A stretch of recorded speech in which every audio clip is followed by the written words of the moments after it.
aspects of and overall goals. As we look at a couple different areas related to this, were the oops related to the program, and we're looking at the cyber physical system, so the interaction with the cyber systems related to physical systems. We're also looking at AI, machine learning aspects, as well as the social economic net aspects, and those are kind of the center. We have a lot of different activities going around. We have some high school outreach. We also have the undergraduate program. We have also looking at non-computer science majors and also looking at ROTC majors being involved. We have our graduate mentors, as well as opportunities through projects, senior design, and internships. We were fortunate that our CySER had a lot of things going on with the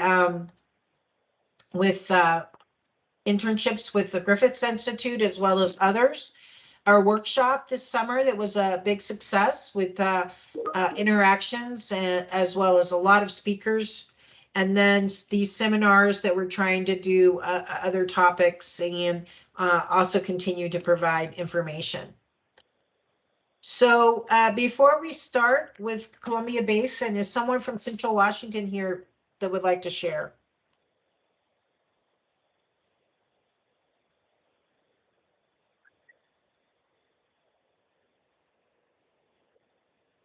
Okay. Mr. Van Hook, sir.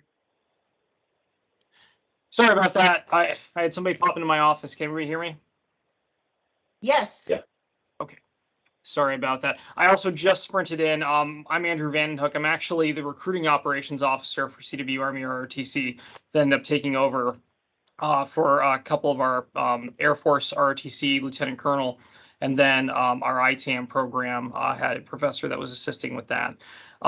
So thank you all. I really appreciate having a chance to be here and present a little bit and talk about what we're looking to do with CySER here at Central. Well, one of the first things we're looking to do is actually get a counterpart for me in our ITAM department, our computer science department, because I am specifically for Army ROTC, so I'm hoping to get someone within one of those two departments who actually teaches ITAM and cybersecurity and has that background to more effectively be able to engage with our students and our cadets.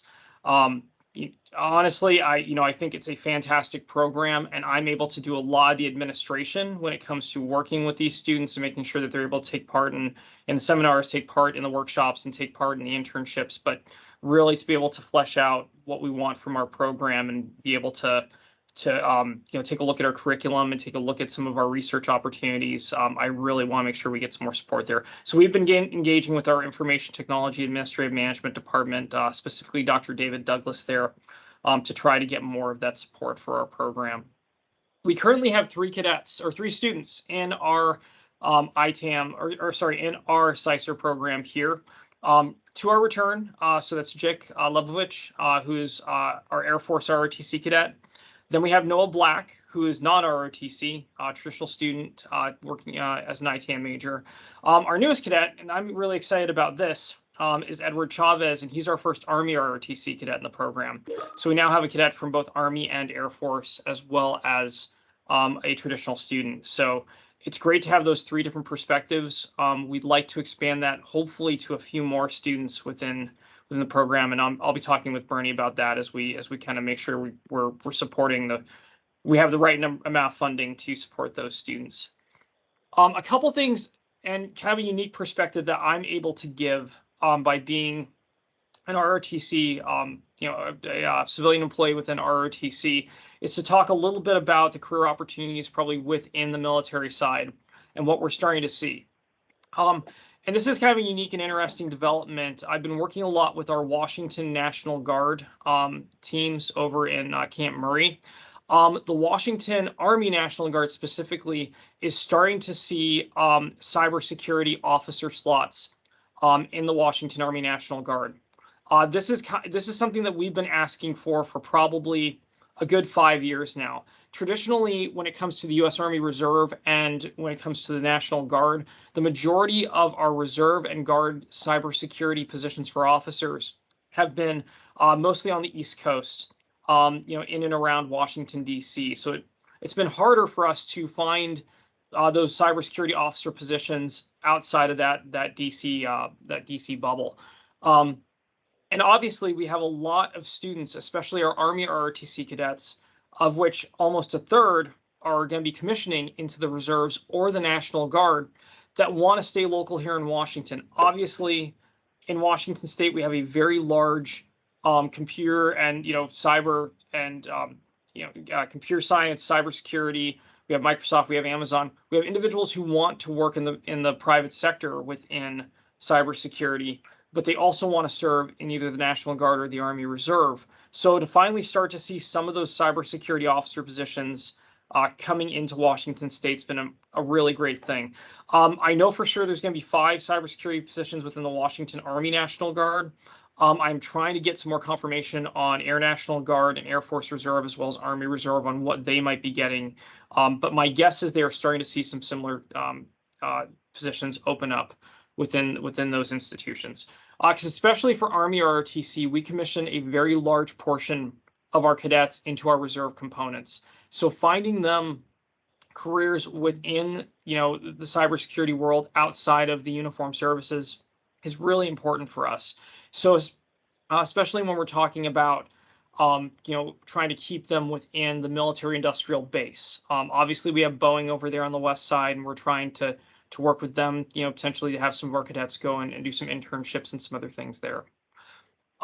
We have also been aggressively recruiting using this program. So obviously I'm a recruiting officer, so this is a great talking point. I am in and up and down the Central Washington corridor all during the months of October. When I called into our last meeting, I was actually in a career fair in the Tri-Cities at the time. So being able to talk to students that there is this very specific program, if you're interested in cybersecurity, that exists at these colleges within our state, is really getting a lot of those high achieving students at the high school market who are like, hey, I want to do this. I really want to see a clear pathway, though, on how I'm going to get from point A to point B. What opportunities specifically do you have for me beyond just majoring in computer science or cybersecurity? So I can tell you right now, having CySER as a recruiting tool is really fantastic.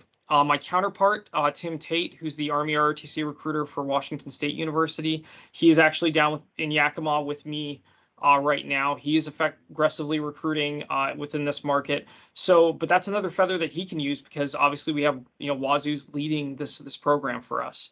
So we're really excited to see that. So when talking about our students and some of the opportunities that we're looking to hopefully expand within this program, we do want to start looking a little bit more at undergraduate research. Central has a great history of undergraduate research and study. We've been hosting the SOURCE seminar, or the SOURCE and the SOURCE Awards, for a very long time. So SOURCE is the Symposium for University Research and Creative Expression, and it's primarily an undergraduate research forum. So we think that this is a perfect opportunity to tie in with SOURCE, and I'm hoping to have some more meetings with the leaders in SOURCE to talk about some of our cadets and how they might have an opportunity to present what they're doing and some of the research they're doing through the SOURCE program here at Central. So we did have we've had one initial meeting so far to discuss application deadlines, obviously for the internships through Griffiths Institute. Two of our students did the internships this last summer, and that was Jake and Noah. So obviously we'll be looking at that second phase of the internship for both of them. So I think they both expressed interest in the other internship, the second year internship opportunity, which I believe are going to be more focused on like the national labs and getting them out to more national sites. So both of them expressed that interest, and both of them are looking, I believe, to put in applications. Edward Edward's going to be graduating this year and commissioning in the spring. So his ability to probably do the internship will be unlikely, just due to the nature of him being able to graduate and commission. But I do think he's going to get a great deal out of doing this program in the senior year. And I'm hopeful that he'll get a lot out of the seminars and being able to participate as a student. We are looking at other internship opportunities and places that we can, using this as a great forum to talk to our students, to our cadets, about what other internships are available. As I mentioned, many of our cadets are going into the reserves or the National Guard. They're going to be looking for civilian careers. I think it'd be really great if they're looking for those civilian careers within the federal workforce. So I am starting to take a look, and even though it's outside the realm of the DoD, which I know this is a DoD-sponsored program, there are a lot of great cybersecurity internships within Department of Energy and some of these other opportunities that we are trying to introduce our students to. Because especially, like I said, for those very marketable students who are going into the Guard or Reserve with cybersecurity backgrounds, helping to find them good career paths outside of the military, so that they can continue to pursue cyber in the reserves and in the National Guard is going to be really important. So again, going out to these career fairs, one of those internships that I was introduced to is a great one. The Omni Technology Alliance internship program through the Department of Energy. So as much as we might think of that as a competitive program to what we're trying to offer here, I still think it's a great thing to talk to our students about, and especially with the overlap between Department of Energy, Department of Defense, and some of those cybersecurity domestic, initiatives that those two departments oversee. So I'm going to continue to look for those opportunities, and we'll be engaging with both our ITAM department as well as our computer science department on some of those opportunities. But so far, I think we've had a good start to the year. I've had a good chance to have good conversations with Jake, Noah, and Edward, and we're going to keep working to get people move them forward within the program. Pending questions. Yeah, I would just mention, we have some companies like CySER Engineering Labs, and I work with PNNL.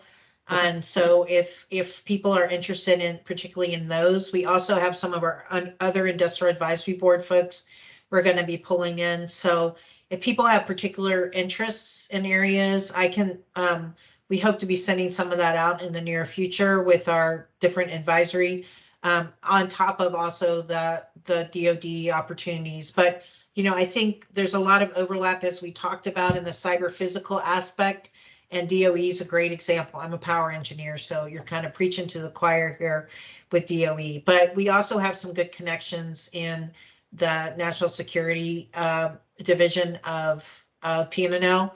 So we can get some folks, if are interested in that, we can try to help you find connections for internships as well. And I think that's a great general theme. Oh, I think somebody's mic's on. Oh, I'm sorry. I just wanted to, can you hear me okay? Yep, I got you. Okay. I just wanted to extend an invitation to you to Columbia Basin College Cyberhawks Club in order to give you an opportunity to recruit and talk about what you're doing for Awesome. some of our students in our Cyberhawk Club. That's all I wanted to say. Thank you. No, for sure. I think that's something, I think limited time that I have, we're taking a look at what type of opportunities as far as clubs are on our own campus. But I know Columbia Basin has an absolute phenomenal program, from everything that I've been told. So it's it's definitely some things that I think we could model. As again, we kind of came initially late to the game with CySER, so we're still playing a little bit of catch up. And obviously, I think there's some great knowledge sharing that we may get a chance to do. And as a general theme, I think, especially coming from a recruiting standpoint, from an HR standpoint, I'm really looking at this in terms of how do we help that student make the link to that professional career. Because obviously we've got the education piece, and we've got the, the actual training and those core fundamentals down. How do we help them bridge the gap between, making it to the end of their college timeline and actually finding employment within those three focuses, either uniform service, federal civilian service, or military industrial base? So awesome. Pending any questions? Great. Well, I think we'll move on and see if we have additional questions as we go on. So thank you so much for that update. So Bernie, you want to share, I think CBC's next? Professor Banky had an emergency and had to step out. Professor Williams, do you want to take over, or should we hold off until Professor Banky gets back? Let's go ahead and hold off, go to somebody else, and if he doesn't show up, then I'll jump in. Over. Okay, that sounds good. We'll go on to Montana State, and Clem Izurita will take over for Montana State. Let me go to the beginning here. Okay, so here we go. Ready, Right, can you Clem? hear me okay? Yeah, can you hear me okay, Bernie? Yeah, perfect. I hear you fine. Okay, I'll just give you a little nod and you guys can change the slides. So my name is Clemens Zureta. I'm a professor here. I'm the director of the Software Engineering Laboratory. And we do, I'm going to go through the slides as quickly as I can to try and keep this at 7 minutes. The participants in our cohort, Montana State, include both Army and Air Force. Lieutenant Colonel Reiterman and Leroux are the respective officers. We have a graduate research assistant who's in his second year. He's a PhD student under my direction.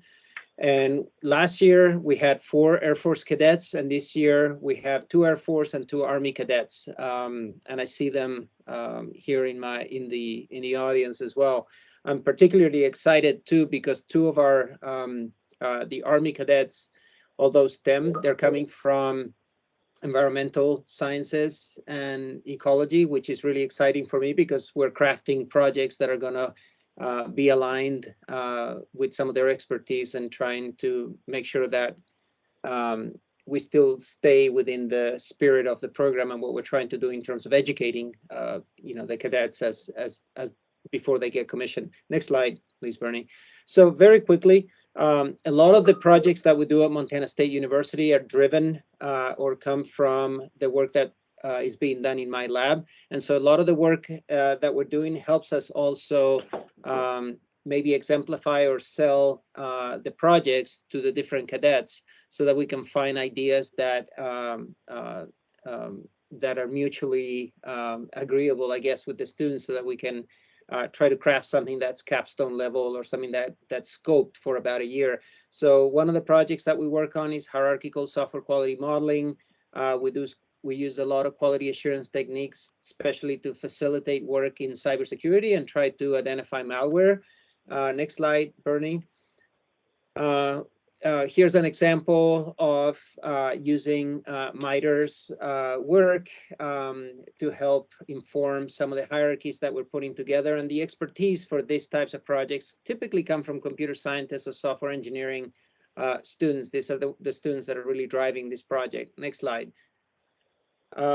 These are some of the models that we've developed thus far. We've worked with Idaho National Labs, DHS, Army, Air Force, you name it. The 2 models, these are models that measure the analysis of quality of software, both at binary and source levels. We're working on 2 now with a brand new award grant from DHS, focusing on cloud and industrial control systems. Next slide, Bernie. We also have projects with visualization, so students who are more interested in working on visualizing some of the work that we're doing. We can visualize things either at a management level through web interfaces or more at a developer level so that they can see scores, as they're changing, as software evolves. People can see what's behind a particular component of software turning red, for example. And so we have opportunities for students who are, focused a little more on the human-computer interaction side of things. Next slide. We also have projects, 2 students working on the AI side of things, where we're taking binaries, we're decomposing those binaries, finding control flow graphs or dependency graphs, and then using clustering techniques to see if we can cluster and identify malware according to different clusters. We're in the process of writing a paper right now on this, but we have students that are highly involved in this particular project. Next slide. We have another project working with students using graph databases to help us decompose the SUI 200 family of weaknesses. This is basically identifying security zones, sensitive sections of code, Any student that's interested in database type techniques or visualization is also latching onto these type of projects. And this is also at different levels, and so we're able to work with different students. Next slide, Bernie. Another area that's up and coming is SBOMs. These are software bill of materials. This is a very high activity research area right now, which is helping us assess composition and stylometry of software. And we're working with DHS on developing models for SBOMs right now. Next slide. And I think maybe I have a couple of more slides here. We're also improving confidence of machine learning models. We're focusing on intrusion detection system to use different testing techniques to try and identify errors or weaknesses in the source code. So a lot of times we tend to focus more on the ability of the model to classify rather than trying to understand if there's a bug in the actual source code itself. Next slide.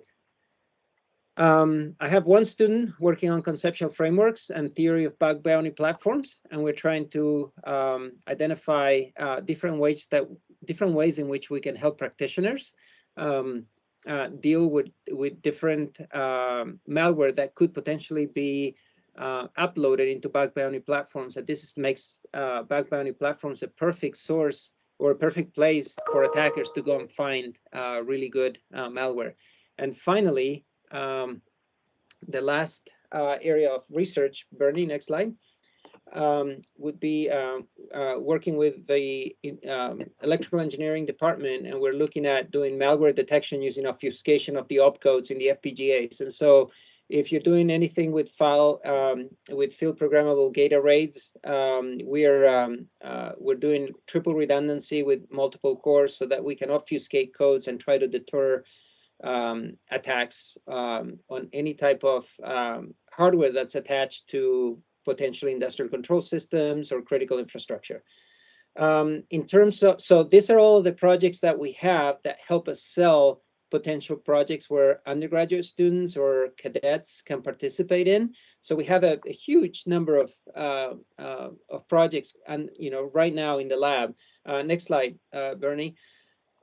We also have, for the students that participate, we have a book club that we hope some of the other participating institutions can jump in. These are the two books that were covered last year, and we hope to cover them this year again. Students are reading this right now. We have an introductory course in cybersecurity that the University of Idaho has been very nice to offer to us. They already have it online. And so students are able to access the lectures and the content on that course. We provide all of our students, all of the ROTC cadets, with independent study credit, so it counts towards their degree. And we also have a cybersecurity club called the Hacker Cats that participate in a number of different events, throughout the year. Next slide. Next slide, Bernie. I'm trying. Okay, what happened? Oh, here? there you. Okay. Okay, there we go. There you go. These are some of our research collaborators right now. One of them, Hoplite, for example, it's a local company here in Bozeman, cybersecurity, that housed one of our cadets last year. We work with CyberCore and with a number of institutions, as you see them there, on current projects. Next slide. And I only have a couple of slides left. Education, we have an associate's degree, which is a 2-year program in cybersecurity. We also have an MS in cybersecurity that's starting to spin up. We're going through the CAE certification right now. We're recruiting our first students to start in the spring semester. We have an NSF RU program every summer that focuses on cybersecurity algorithms. And of course, we're working on this program with Washington State University. And final slide, Bernie. The following slide shows all the current funding that we have. This is all current funding in my lab. We work with the National Science Foundation, with Washington State, with Department of Defense, Raytheon Technologies, a lot of private companies that are working with us right now. And so we have a very robust research program as we're required to do as an R1 university, but we're working on our on the education side. And so My personal opinion is that we need to ramp up the education side so that we can create a pipeline not only for students for groups like Griffiths, INL, PNNL, but also to feed our own program at Montana State. So open for questions. There you go. Hopefully I met the 7 minutes, Bernie. I tried. And you did a good job. All right.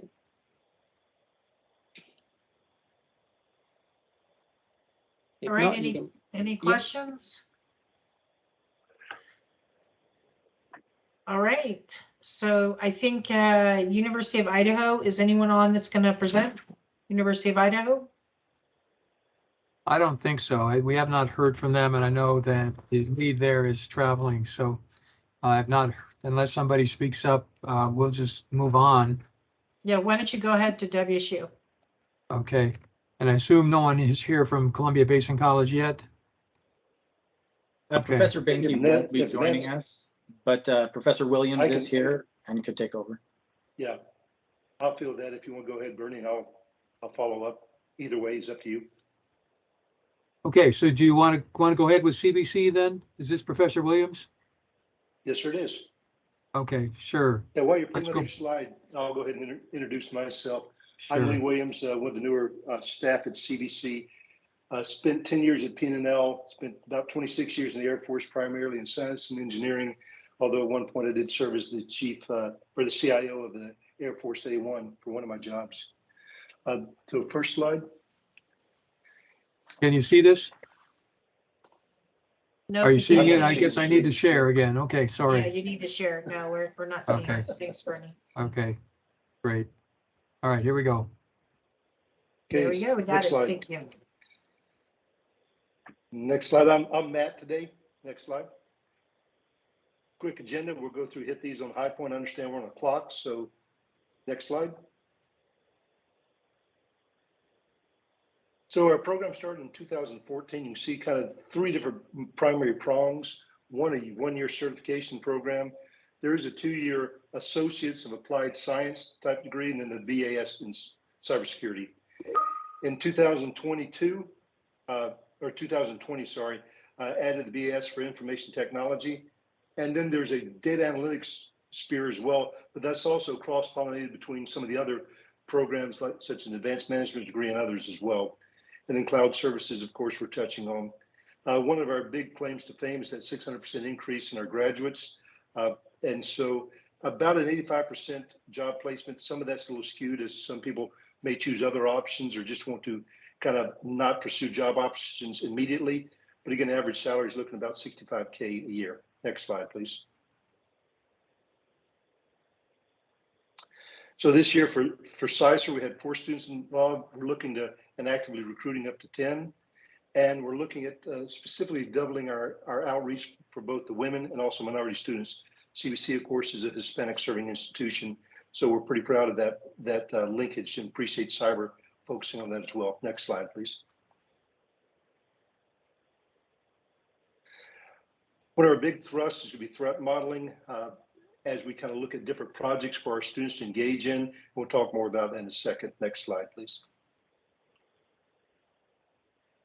So one of the focus, again, from a capstone project perspective is integrating that threat integration, but also looking at different areas such as predicting social engineering, which was a big focus at PNL when I worked there as well, National Security Directorate, as well as also assessing mobile device vulnerabilities. So just high point on some of the things we're focused on for the capstone. Next slide, please. Some of the planned enhancements that are coming through, you'll see the ethical hacking, some of the changes that we're trying to look for is cybersecurity and also application security from the web perspective. Of course, electromagnetic spectrum is also a big thrust area. And then going down to the 450 again, from the cybersecurity capstone, data science and data science theory are going to be 2 focus areas as well. Next slide. Pretty proud of some of the internships. Of course, PNNL, no surprise, being our backyard. Amazon with the increased thrust in our area. Department of Energy and also Department of Ecology, Office of River Protection, different agencies we reached out to. We don't have placements in all of these areas yet, but there's active engagement with these different areas as well. And a very supportive environment for the college and also for the students. In fact, several organizations are coming to us asking for students rather than us having to go out and market to them, which is a testimony to our students. Next slide, please. Next slide. We talked about clubs and cyber competitions. Next slide, please. Most people are probably familiar with NCL. Again, simulate real-life environment and safe, or real-life cyber threats in safe environments. So we're active participants in that. I'm just going to highlight a couple of areas. Next slide. Pretty proud of this outreach. We're working with a local junior ROTC area unit in our area, one of the local high schools, and have a partnership where our students are actually helping mentor them and prepare them for the Cyber Patriot activities. So they just started, had a couple of meetings with them, and we're pretty pleased because it not only helps the students and draw them into the program, training the next generation, but also helps our students in the mentoring, helping them sharpen their skills as well as they identify the whys and the hows and the whats as they go through the Cyber Patriot program. Tied into that, next slide,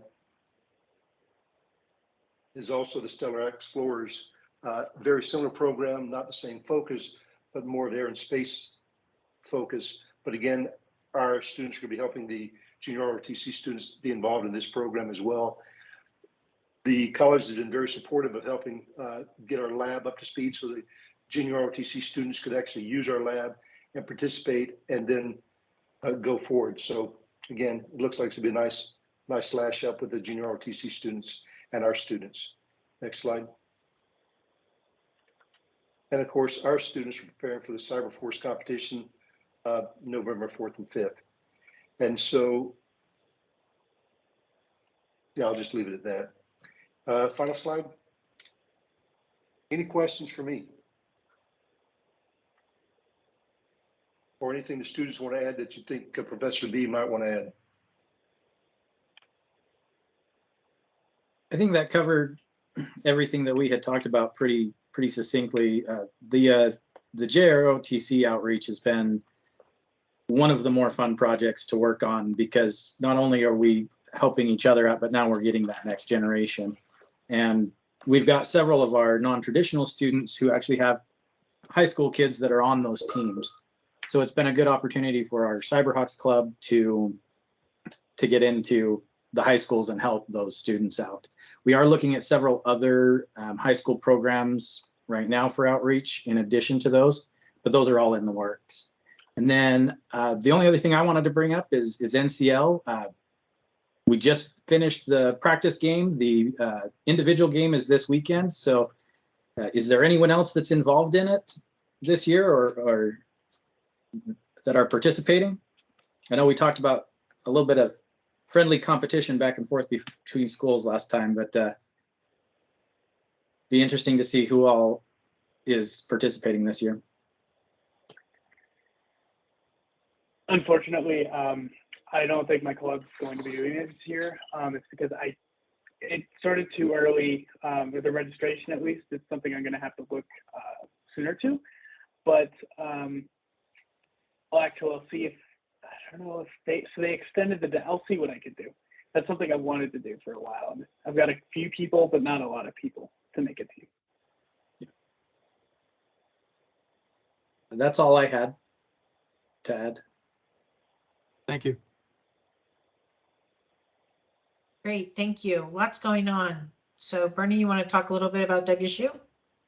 Sure. Well, WSU is the lead on this particular project, and we're heading a 5-institution virtual institute consortium. As you can well see, University of Idaho is the only one not represented today, but Caitlin Atkinson is probably online, and she has been involved in the program the past year, has switched to Air Force ROTC, and she has been a real stalwart for the program. In fact, she was the outstanding Griffiths Institute intern last summer among 22 people. So I want to just give a shout out to University of Idaho for what they've done. Professor Noel Schulz and Professor Asfa Gebermedin are the co-PIs on this project. And as you can see, Dr. Scholl's very involved with the seminars and other aspects. She'll be helping with the Industrial Advisory Board, and we meet every 2 weeks. Dr. Gebremedin has just been a wonderful colleague and behind the scenes doing quite a bit of work. And Dr. Shola Adeshopi is our external evaluator. We have the largest contingent. We have a very big faculty here. And of course, we led the program. And so we promised faculty, students, and so we put out a flyer this year and have done pretty well in terms of getting new students on board, 14 new students for fall, spring. And there's a couple more pending. We're getting 1 or 2 people turning us down. So we'll be reaching out to others who have applied. We have 1 ROTC new student and 1 pending who we hope will accept. And then continuing students, we have 13. And majors include, of course, computer science being the predominant one, computer engineering, software engineering, CS/finance, electrical engineers. We've got 2 or 3 of those this year. A chemical engineer, I'm a chemical engineer myself, and so we're doing a component of bioprocessing and manufacturing with cybersecurity aspect. MIS is involved in accounting. And WSU and all the institutions have a $4,000 stipend. We spread ours out with $1K in the fall, $1K in the spring, and $2,000 for attending the summer workshop. Here's the list of projects that we have going on at Washington State University. And we also talk about the various students. You can see these are the students who were involved last year, and many of them did internships. This GI is the Griffiths Institute, and they're in Rome, New York. They're the ones sponsoring us, and they have lots of internships. They had 22 last year, and 12 of them were from the Northwest Consortium, all of the schools represented here today. And you can see a number of the students from Washington State University. This is just our list. Others who have been involved have been sharing a little bit about what they're doing. But you can see the different projects that they're working on, finding cyber attacks on networks, human factors, creating a database for bias detection, powerless to change, cyberware. There's a whole list of them that these undergraduates are working on. They're working on them with graduate students. So we have 7 and 2 pending. And so these graduate students are mentoring the undergraduates and getting them involved in meaningful cybersecurity kind of projects. We've developed 3 new courses, and one of them was offered spring 2022, cybersecurity introduction. And you can see the list of on the left-hand side there, you can see the list of topics that are involved in that course. Then Cybersecurity 427 will be offered this coming spring. So those of you from Washington State University who are in the cybersecurity program and are computer science majors, you would want to take this course, new course, Applied Cybersecurity, Software, Network, and Cloud Security. And then 428 is offered this fall, so some of you are probably already taking that. Graduate students can take it as well. So it's Advanced Cybersecurity. So those are courses that we've put on the books since the start of this program a year ago. Then we have certificates. And so people can actually now get an approved certificate on their resume if they take these courses. So we've got these listed, and you can talk with the ECS advisor, especially those of you who are computer science people. Those who are not, and there's some other things on here just to make sure I mention it. Taking 1 to 2 semesters of foreign language is desired. Taking the senior design course sequence and doing a cybersecurity project, engaging in cybersecurity internship, research, summer workshop, and seminars. We would like people to attend 60% of the biweekly seminars, if not all of them. Then we've got a basic certificate for those who are not computer science majors, and there's a few courses there that are related to cybersecurity. Computer science, intro to computing. We want you to learn a language, Python being one of the simplest and that you can learn. I think we would probably substitute another language if that was something somebody wanted to do. Then there's a data management course that talks about cybersecurity. That an alternate for that is a cybersecurity 110 at University of Idaho. And if you're a Washington State University student, you can sign up for this course at no extra cost, just your regular tuition. And then there's an advanced infrastructure and society, MIS 374, or Cyber 310, offered by University of Idaho. And then some kind of senior project that deals with cybersecurity. And we're pretty flexible on how that works. And then participate in 3 internship credits with a cybersecurity related experience, demonstrate involvement in CySER research, summer workshop, and seminars. Then clubs. We have actually stepped up just this fall with, we've got the WSU cybersecurity group that has been put up on the website. It's now a registered student organization. And we have 2 competitive teams, the Cyber Force with the competition already mentioned by Columbia Basin College, November 4 and 5. So we've got 2 teams competing, a Crimson Cougs and a Gray Cougs. And most are CySER students, not all. And so we welcome anybody to join that.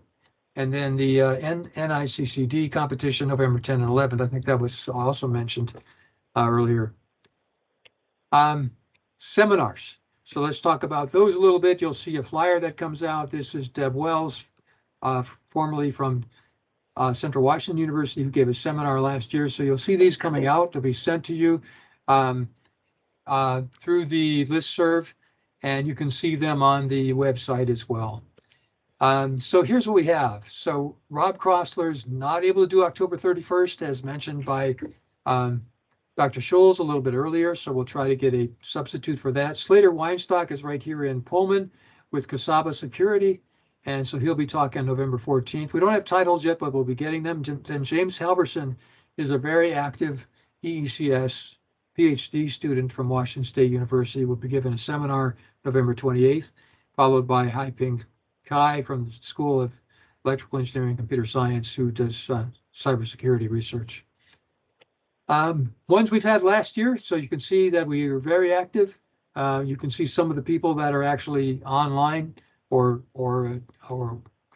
couldn't be here today, Dr. Jim Alvis Voss. And so these are the seminars we've given over the past year. You see, we're very active. Summer workshop, just kind of an overview. What we did last summer, we had all of these different topics: cybersecurity, industrial control systems, digital forensics, and so forth. Here is a group where we went to SEL, Schweitzer Engineering Lab, took all the students there. This is not all of them, but a contingent of them. We also did other field trips. We went to Fairchild Air Force Base. We also went on a 2-day trip. Got to Keyport Naval Undersea Warfare Center late afternoon on a Thursday, stayed overnight, and spent the time with them through noon on Friday, and then came back. So we had some bus loads and car loads of students that went over there, quite a few. So then the activities during the workshop, we had some experiential learning. The workshop had a leadership component. You can see Major Hyde here, and actually on the screen is Andrew Vanden Heyck, who spoke earlier from Central Washington University. And so these are some of the things. You'll be one of these students next year if you're new. Those students who participated in the workshop last year do not need to repeat it. It'll be basically the same. There'll be some changes, and you're welcome to come on a volunteer basis, but we've got funding for those who are formally in the program for the starting the second year and will be on stipend support to go to the workshop.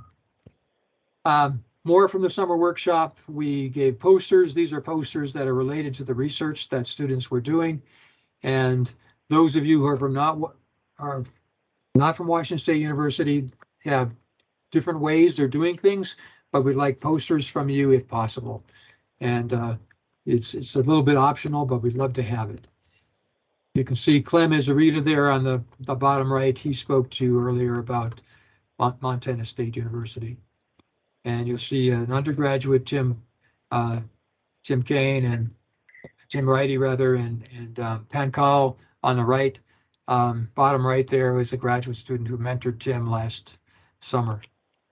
So summary, significant achievements from year one. We're very proud of what we were able to do. We got the website, new courses, CySER security at Washington State University, certificate programs, completing program requirements. Some of the students are doing that, many of them bi-weekly seminars, 2-week workshop, summer interns, and 32 students involved in cybersecurity projects at varying levels. Successful recruitment of ROTC. So we've got, we hope to have 3 or 4 this year. We had 2 last year. So conducted outreach activities, we've done that. Many graduate student, faculty, research assistants serve as mentors, and we have strong underrepresented minority population as well, with Hispanics, African Americans, and females involved. So 90% of the students really enjoyed the workshop. 7% gained moderate knowledge, 2% gained little. So if you come, you're probably going to learn a lot. And that's it.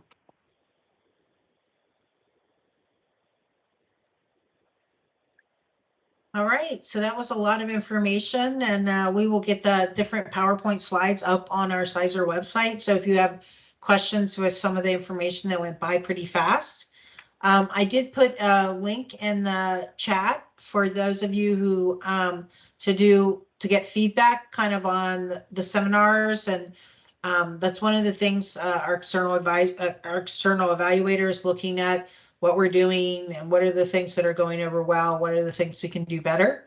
So I encourage you to click on that link and to fill it out real quick and just provide any feedback. If you have ideas of other speakers you've run into at conferences or when you go to the workshops in November, the competitions, if you meet people, please let us know and we will reach out to them to possibly present. Obviously, because we have multiple universities involved, we find online works best. But one of the things for you to think about as you have speakers locally, how we might do a hybrid, so we could also introduce them to the rest of the CySER group. So a lot of good things happening, but as you have speakers or other things, book clubs, see how we can work across our multiple partners. So thanks, everybody. We will be in touch about our 1 and 2 weeks, and as we find a replacement speaker. And please keep in touch with both your campus lead as well as WSU as different activities happen. So thanks, everybody. Thank you, Noel.